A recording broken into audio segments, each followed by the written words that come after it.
All right, so for my next video, I'm going to show you guys how I'm going to install closet doors. Well, one closet door. I got two closets, but I'm going to show you guys how to install a closet door. You can go to Lowe's or Home Depot and you can buy pre-hung doors, and they have the door frame with the trim already on it, which is actually pretty nice. Unfortunately, the trim that comes on those doors doesn't match the trim that I have in my house, which is basically just, straight boards. And I think it's actually going to be a lot easier to actually make my own door frame than to install the one that has the trim already on it and then rip that trim off, especially since the trim doesn't even fit on the inside of these closets. So I'm gonna make my own and I'm gonna show you how to do that. Okay, so the first step is to make sure your rough opening, that's the size of the opening where the door is gonna go, is correct. So I need a rough opening that is 32 inches wide by 82 inches tall. That's what I chose for a size door. Doors come in all different sizes, but that's what I chose for an interior closet door. The rough opening is 32 by 82. The door is roughly 30 by 80. All right, so I got my door and I got the wood. This is just one piece, but this is the wood that I'm going to use to make the door frame. It is 5.5 inches wide, which is too wide. The thickness of my wall is 4 3/8. So I need to cut the pieces that I'm using for the door frame down to 4 3/8. So I'm going to do that right now. All right, so now that I have these down to 4 3/8, I need to cut them to length. They're a little too long. Like I said, the rough opening is 82 inches.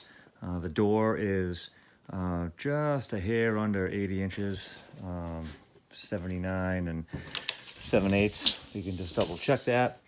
Yeah, 79 7/8. So what I'm going to do is I'm actually going to cut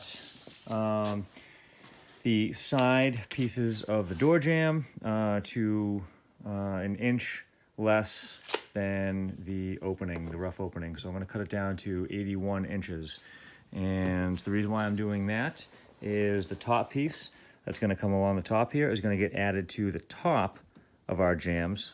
All right, so that's going to make this 81 plus another 3/4 of an inch because the piece is going to come along the top here. So 81 3/4. The rough opening of my doorway is 82, so that'll work out. So I'm going to go ahead and cut two of these down to 81 inches. So I got them cut down to 81 inches. Like I said, the top piece of the jamb is going to come across here, plus another 3/4, so this is 81 3/4. How wide did I cut this? I wanted the opening in between the right side and the left side to be 30 3/8. That leaves me 3/16 on either side of the door here.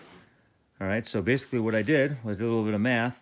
If I want this inside to inside to be 30 3/8, add 3/4 to both sides to get the outside dimension. That's going to be the length of this top piece. So 3/4 3/4 equals 1.5 inches. So I took the inside dimension, 30 3/8, plus 1.5 inches equals 31 7/8. So I cut this to 31 7/8. My rough opening is 32. So it's just under my rough opening, so it should fit just fine. Okay, the next step is I need to mount the hinges onto the door. This does not have pre-marked out spots, so what I did was I measured up from the bottom 8.5 inches to the bottom of the hinge, which is this right here. Okay, same thing on the top. I measured down from the top 8.5 inches to where the top of the hinge is going to be, and then I found the center and marked, as you can see, left and right, so the hinge is in the center. Now, I'm not just going to mount this right onto the door because it is not flush. The hinge is obviously sticking up above the side of the door. So what I'm going to do is I'm going to route out this area. I'm going to route it down the same thickness as the hinge so that it sits flush. I made a pretty cool little jig for that. It sits right on top here. I line it up with my lines. I clamp it on. And then I run my router through, so I'll show you that in a second. Just make sure that when you're mounting your hinges, they are in the correct orientation. This is going to be the front of the door. It's going to swing out this way. So you want your hinges to be facing in the direction that the door is swinging, okay? So that's a helpful tip. All right, so I just routed it out.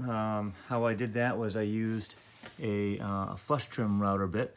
It's basically just a straight router bit that has a bearing on there. The bearing rides up against the jig and it cuts out exactly the shape of the hinge. So take a peek and see how I did.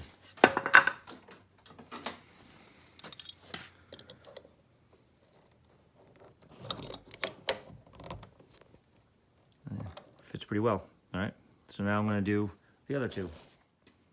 Okay, next step, I'm going to want to install the hinges. Make sure you're putting them down again in the correct orientation. You'll notice that the holes have a slight bevel on them. That's the side that should be facing up. The other sides don't have a bevel, so place them in, screw them in. Okay, so I've installed all three hinges.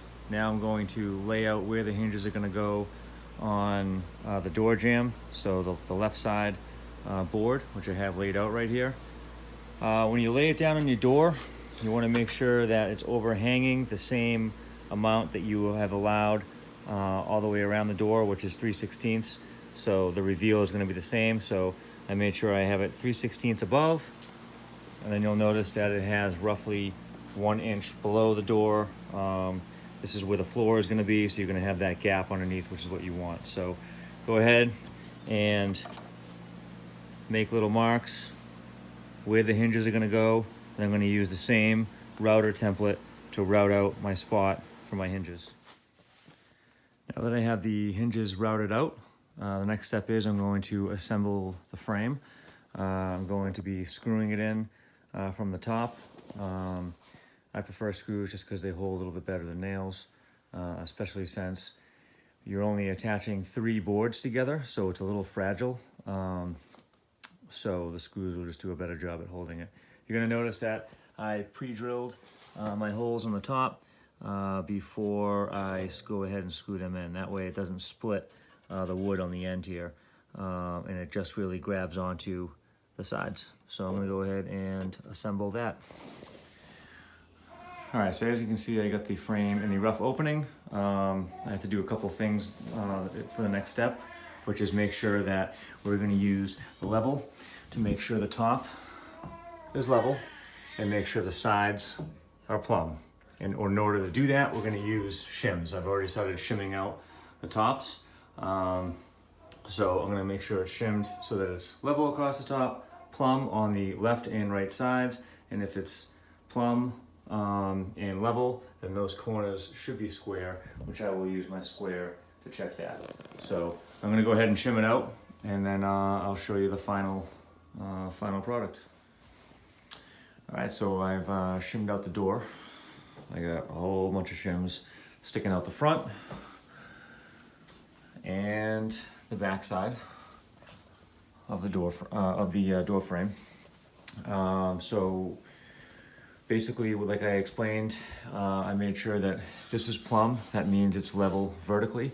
It's level horizontally. The corners are square. Once everything was square, I basically drove home all the nails. What I mean by driving home the nails, it means at first I had them all sticking out just in case things weren't right and I had to pull it off and take it apart.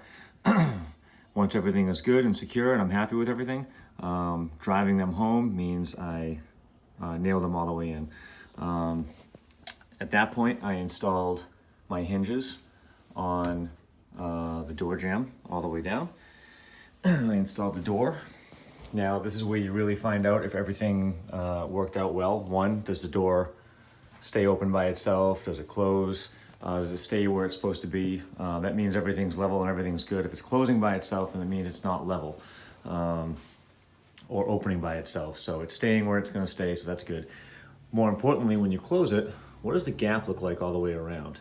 So it's pretty even all the way down on both sides and across the top. So that's how you know you did a really good job, because the door is going to be square. So if your frame is not square, then it's not going to look good against the door. Your gaps are going to be uneven. So, so the next step now is cutting off all of these shims. And I'm going to use my razor knife to go along everywhere, and I'm going to score it. Scoring it means I might not cut all the way through, but I'm going to cut enough that I can go ahead and I can break this off. So I'm going to go around and cut all of the shims off. All right, now that I have the shims all cut, the next step is to put the door stops in. That is these strips of wood. And the reason why we need that is just so it sounds, it stops the door. So as it stands right now, when I go to push this door in, it can go in way further than I want it. I want it to sit flush with the door jamb, just like that, not too far in. So what I'm gonna do is I'm gonna have to go inside the closet. I'm gonna have to close the door and make sure the door is flush. I'm going to scribe a line based off the edge of the door. I'm going to scribe a line all the way down here. That's going to tell me where my doorstop will be able to sit. I need to put it on all three sides. So I'll do probably start with the right side. Actually, I'll probably start with the top first, since that piece I have cut so that it goes all the way across. So I'll install the top and then the right and left sides. So it helps if you have two people, one person to hold the door flush on the outside and the other person to go inside and mark out where you're gonna put your strips of wood. So I'm just gonna use finish nails to attach it. All right, so I got the door stops installed. I just made the decision that there's no real reason that there needs to be a door stop on the left side where the hinges are. Really, there only needs to be a stop on one side, but I put one across the top and I put one across the right side. So that's all I'm going to do.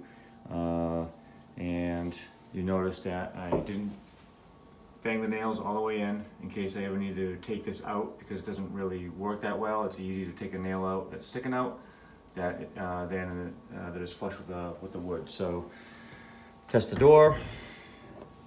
Looks pretty good. Obviously it's not staying all the way in right now because the door handle and latch isn't in, but it's pretty flush all the way around, so that looks good. So my next step is to nail the nails all the way in.